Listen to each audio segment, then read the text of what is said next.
Hello, TwoTon here, coming to you with episode 3 of my podcast. Thanks for joining me. How's everybody doing? It is Saturday, August 9th, just about 7 p.m. in the evening, and kind of been a weird day. I don't know, gonna be honest, it's been really weird. My father was sick a while ago and he got out of the hospital and he's doing better, and now my mother is sick, and so it's been kind of crazy. Yeah. My folks are in their 70s, and they've been having some health issues, so we all got something we're dealing with, and lately I've been worried about my parents. So but I'm here with the new episode. This one is called Close Call. Today I'm going to talk about one of the things that probably the main thing that got me really focused and geared at least a couple of years ago to try and really get back on track with my health and my weight, and that is congestive heart failure. I was 550 at my heaviest, but at the time of this, I had already lost some weight from the heaviest I was at, which was probably 2020, 2021. So I was losing some weight over time, but this is all, the heart failure took place in March of 2022. So basically, I'm going to dive into how it happened, how close I came to leaving this world, and the immediate ramifications afterwards. But, congestive heart failure is no joke. It's something it's not a huge thing that is a threat to me right now because I'm a lot healthier and my heart's pretty strong. But like the episode title says, close call. This was a very close call. And I didn't realize until afterwards just how close it was. But essentially, right after Christmas of 2021, I kind of went I really tried to go hardcore, on a new diet. Holidays, you gain the weight. I went up from Thanksgiving to Christmas. I must have gone up 10, 15 pounds. So I was really trying to watch what I ate, and I was doing really good for a month or so. And I'd gotten my weight down to about 470 by the end of January 2022. And in the beginning of February of 22, I started kind of getting tired and lethargic, and I was having trouble breathing, and I was dizzy, and I wasn't sleeping good. And, it was kind of probably right around Valentine's Day of 22, maybe, sometime around there. I started to notice my weight was going up, quickly. No matter what I ate, I was trying to exercise, but it was really hard. But I was, sometimes I would go a day or two without eating because I was trying to lose weight, and the weight was going up and up and up. So, in the weeks leading up to my birthday in mid-March, I was struggling to move and breathe. My wife was pushing me to see a doctor, and I kind of resisted a little bit, because I was just stubborn and stupid. I was a fucking idiot. So, I couldn't walk from the kitchen to the bathroom without getting winded. It was really bad, really bad. So I wasn't sleeping. Was having lots of gastrointestinal issues, constipation, and some diarrhea. Was going back and forth. I'm sure you're all super fucking excited to hear me share that with you. But anyway, it's part of the story. I was having lots of issues. Then around the 20th of March, I think, 21st, I was in the kitchen making some coffee, and I could barely stand. My legs were weak, and I was breathing heavy, and my wife said I was getting pale, and she's like, okay, we need to go to the ER. It's time to go. So, excuse me. So At the time we kind of thought, oh, maybe, maybe I'm having a heart attack. Who knows? I was a fat ass, I was under 500 pounds, but, I was at the age and the weight for where a heart attack could be probable and is most likely the cause of what was happening. So we decided to go to the ER. And at first I was kind of reluctant, but then just walking to the car, how difficult it was to get in the car, I realized, okay, maybe it's time to suck it up and get your fat ass to the hospital. So it took me 10 minutes to get in the van. I could barely lift my legs. I was getting in the passenger seat. And as soon as I sat in the seat, my whole upper chest and abdomen area just rolled up towards my neck because of my size of my stomach. And I could barely breathe while we're in the van. So it was really bad. I was struggling. So my wife drove very gently but expediently to the hospital, and every turn, every bump, my insides just like it was like a wave of fluid inside me. It was crazy, and it was very uncomfortable. Rough ride to the hospital. So we get to the ER, and while checking in, they asked me about like chest pain and breathing, and they thought it was could be a heart attack too. So they kind of rushed me into the back, and so they started checking my vitals, and then really quick they kind of realized the shit's going down. So they put a line in me, their fluids. They put the little chest monitors on me, and that was like late afternoon, probably 5 or 6.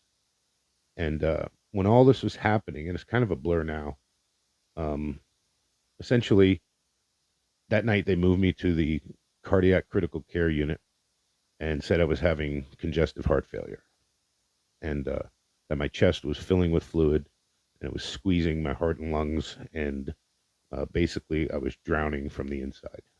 And it was pretty scary because that night, my pulse was like 50 something. My blood pressure was 75 over 40. Um, you know, that's really low. And I'm not on blood pressure medication, or at least I wasn't then. I'm not now, but I wasn't on any BP medication now then. But my blood pressure normally for me was like, 135, 140 over 90 or something. So it was slightly elevated for me. But this was really low, 75 over 40. My heart was getting crushed from the inside of my chest. It was struggling to pump the blood through my body. So they noticed my oxygen was really low. It was like in the 70s. So once they started putting fluids in me, they almost intubated me. And I don't remember much from the first few days, but I do remember my wife telling me after I got out, she said the nurses were kind of discussing amongst themselves if they were going to intubate me or not. And they told my wife, her name's Patty, by the way, my beautiful wife. They told Patty that if I was intubated, I had basically a 50-50 chance of surviving. So that was kind of rough for my wife to hear. But she's strong. She's a lot stronger than I am. So she took it in stride, and she never left my side this whole time. Um, so their treatment for me immediately was to get my blood pressure up. I got a cocktail of diuretics and antibiotics because at the time I also was dealing with a skin infection from my lymphedema. So they put me on Lasix, which is a strong, like a loop diuretic, like a water pill. And it basically prevents your body from absorbing too much salt, causing it to be passed, you know, in your urine. So it's a very common thing to give for people who have congestive heart failure because it drains that fluid out of you real quick. So um, I was in the cardiac care unit for 3 days as they're, trying to get this fluid out of me. I had an external catheter, and they were just draining all that fucking fluid in my chest. It was crazy how much fluid they took out of me. And, you know, the whole hospital stay was kind of a blur. I mean, I remember bits and pieces of it, but I was out of it for the first couple of days. I didn't realize that how out of it I was. And this is going to blow your fucking mind. In the 12 days I was there, they took 55 pounds of liquid out of my chest. 55 pounds. Okay, that's a fifth grader.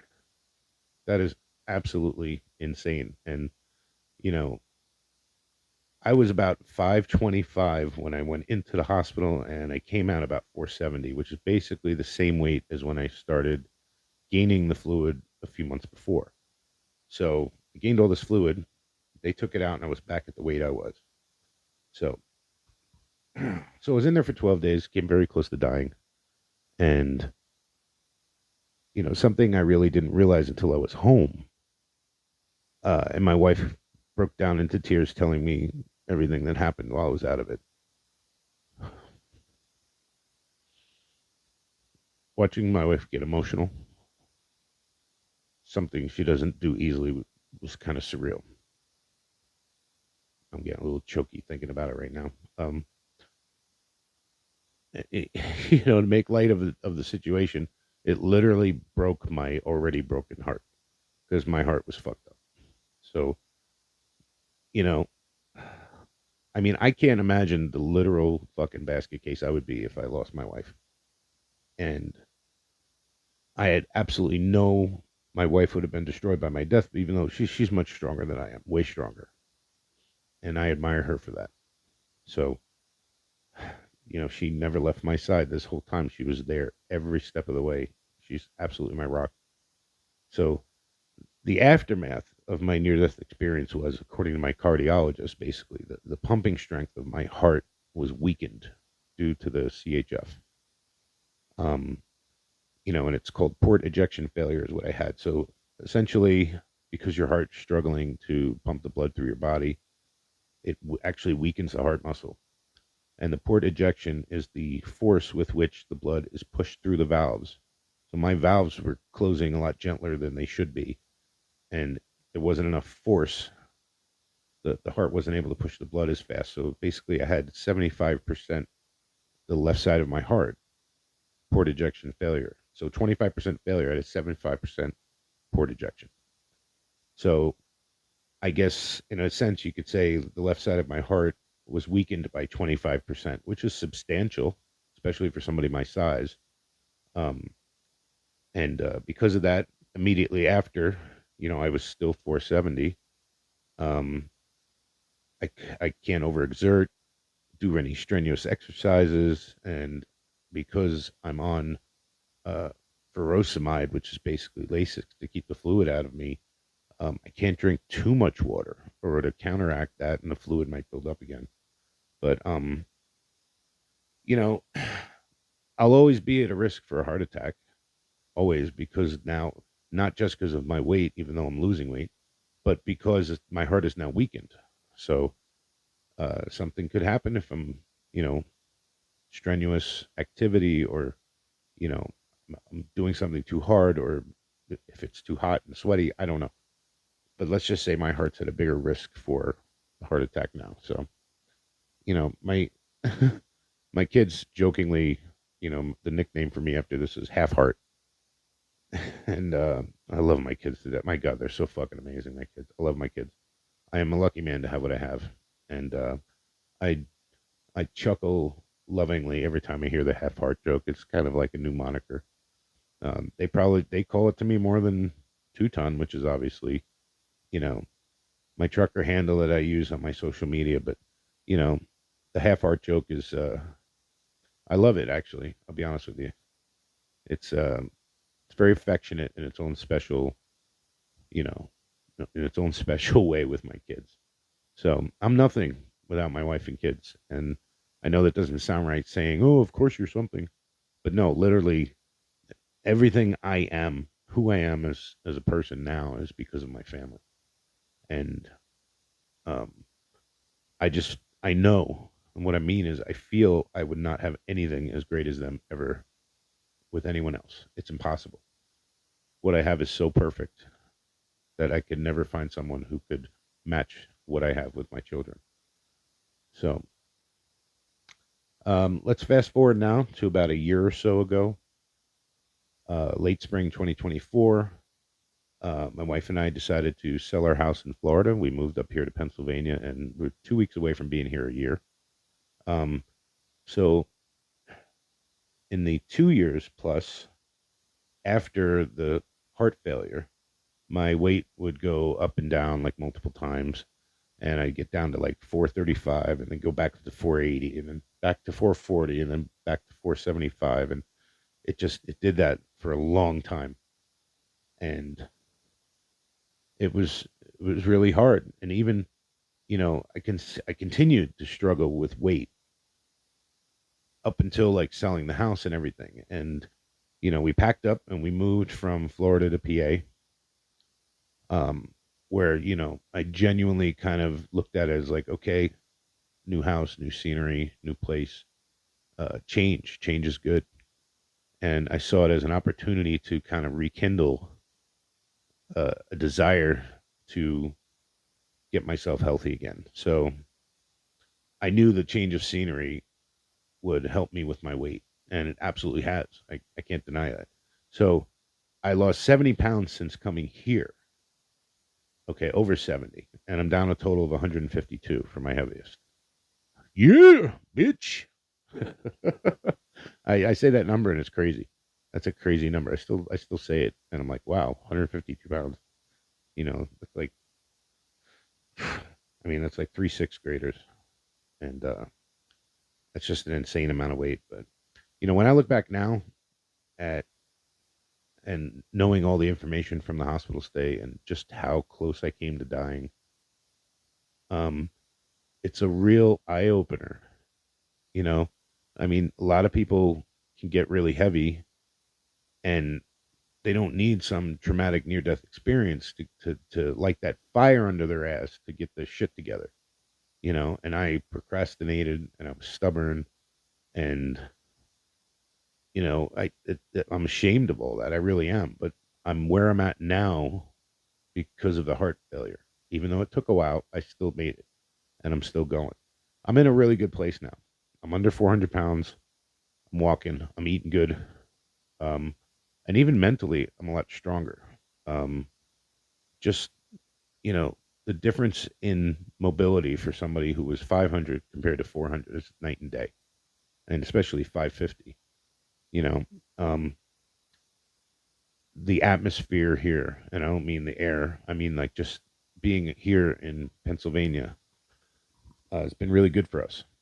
And it's really helped. It's so gorgeous here. I just want to be out there, hopefully soon, hiking and camping again. Something I did a lot uh, when I was 19 or 20 and I lived in Arizona for a while. I used to love going outdoors. So, I mean, I would love to nothing more than get back out into the world and do active things, and, it's on my list. Lots of things on my list. So, my heart failure was a traumatic experience, indeed. Um, but the real epiphany, the whole reason for this 5-part podcast, the real epiphany, the real reason I kicked my ass into this current final weight loss campaign for my life, that's going to be the next episode. You're going to hear all about it. And that one's actually entitled Epiphany. And that's episode 4, the next one for next week. So I might try and get it uploaded Monday, uh, just in a couple of days instead of next Saturday, um, because I'm starting a new podcast, a different type of podcast on a new Patreon channel that I have, and I'll have the link in the description also. Um, so hopefully I can get that up Monday or Tuesday next week, or the Epiphany, and I can get it up a little sooner. Um, so episode 4 coming soon. Check out all my social media pages. They'll be in the description. Obviously, I'm on Facebook. I don't use X, just because it's a cesspool of insanity. Probably the worst out of all of them. Probably worse than Facebook. I used to be on X, but not anymore. So Facebook, I'm on. Obviously, Instagram and TikTok is my main page for all my weight loss videos, but I share a lot of them to my YouTube also. So, but all the links will be in the description here. And I wanted to say something about my Patreon page. So here we go. I just launched a Patreon, and they have different subscriber levels, and I would love to get a lot of paying subscribers to my page for new exclusive content, and the money from that, which is only going to be $5 and it'll never raise. The money from that lowest level contributing dollar amount is going to go to fund the skin removal surgery for me when I lose all my weight. And the way I'm going now, there's absolutely no fucking reason other than being struck by lightning or run over by a garbage truck that I'm not going to hit my goal. I'm absolutely going to hit my goal. I've been killing it, and it's been a little sluggish the last couple of weeks, but I'm good. I'm really good. Seriously. So please support and subscribe on Patreon. Share the hell out of this. I'd love for you to come there and become a member, subscriber, and you'll get the new podcast over there and more exclusive content, weight loss tips, advice, an email to contact, and also, um, obviously, just things that are a little different from my social media here. Um, so that's pretty much it. Um, I want to say one other thing. You know, when I got out of the hospital and they sent me home with this, stupid ventilator machine and the oxygen tanks, and I was walking around the house like, oh my god, I could have a heart attack at any minute.